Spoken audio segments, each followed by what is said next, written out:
Mira si será malo el trabajo que deben pagarte para que lo hagas. En Colombia, si uno habla del Día del Trabajo, piensa en esto. Pero eso no es el 1 de mayo. Desgraciadamente se ha vuelto la mejor excusa para que algunos vándalos destrocen la ciudad. ¡Compañeros! Son rebeldes, punquetos, capuchos, skinhead, todo menos trabajadores. Si lo fueran, a lo mejor sabrían que el que limpia sus destrozos al otro día no es ni el presidente ni ningún gerente, sino un trabajador que por miedo a las revueltas decidió no salir a marchar.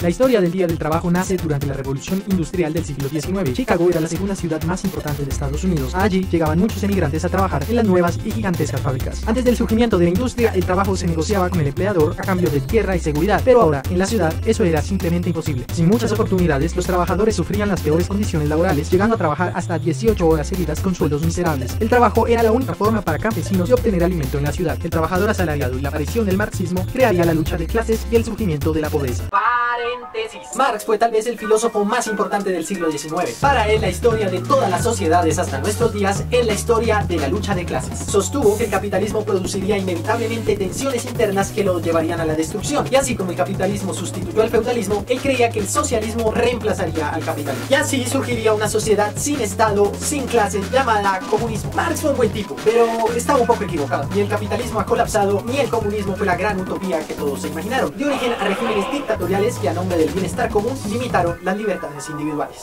Entre 1860 y 1880 se crearon los primeros movimientos sindicales en Inglaterra, Canadá y Estados Unidos, debido principalmente al surgimiento de una conciencia de clase y a movimientos socialistas y anarquistas. Lo primero que exigieron fue una disminución en la jornada laboral, repartiéndose equitativamente en 8 horas de trabajo, 8 de sueño y 8 de estar con la familia.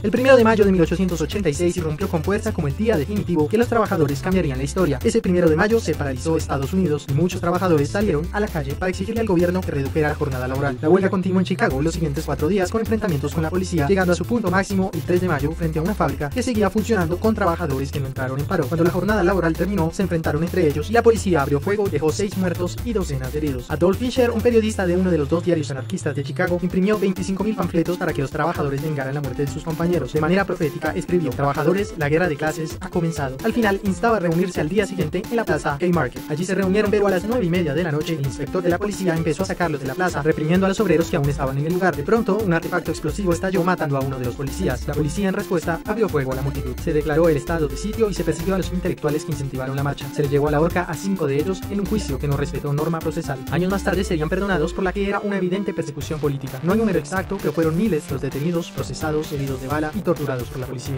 Estados Unidos y Canadá son de los pocos países que no celebra el Día del Trabajo el 1 de mayo, aparentemente por miedo a que el socialismo creciera en Norteamérica. En Chicago, donde ocurrieron los hechos, hicieron un memorial para la policía que decía: para servir y proteger. La estatua la removieron porque era víctima de vandalismo y hace solo 10 años se construyó un memorial que conmemora a los trabajadores caídos durante las revueltas de Chicago.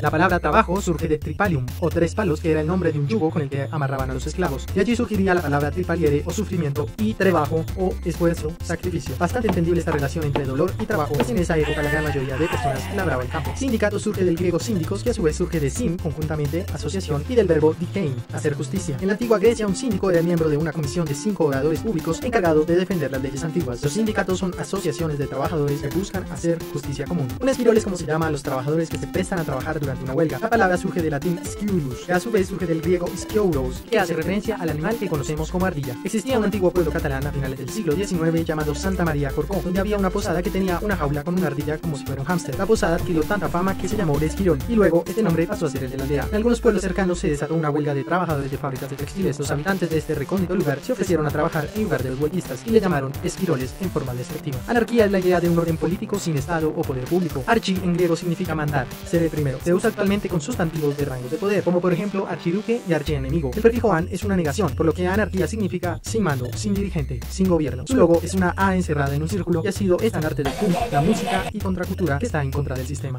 Algunos creen que la anarquía es caos y desorden. Bueno, según la Real Academia de la Lengua es así. La idea de gobernarnos sin un estado no solo es tan antigua como nuestra historia, sino que es muy válida actualmente en un sistema de gobierno que traza una línea entre los que tienen y los que no tienen. El anarquismo se pregunta ¿por qué? ¿Por qué si uno no vota tiene que aceptar las leyes? ¿Por qué no puedo vivir fuera del sistema? ¿Por qué hay que pagar impuestos a un gobierno plagado de corrupción? Eso es la anarquía. Y es muy curioso que en el monumento de Chicago alguien haya escrito a mano una frase tan dolorosa como cierta. Primero los matan y luego explotan su memoria.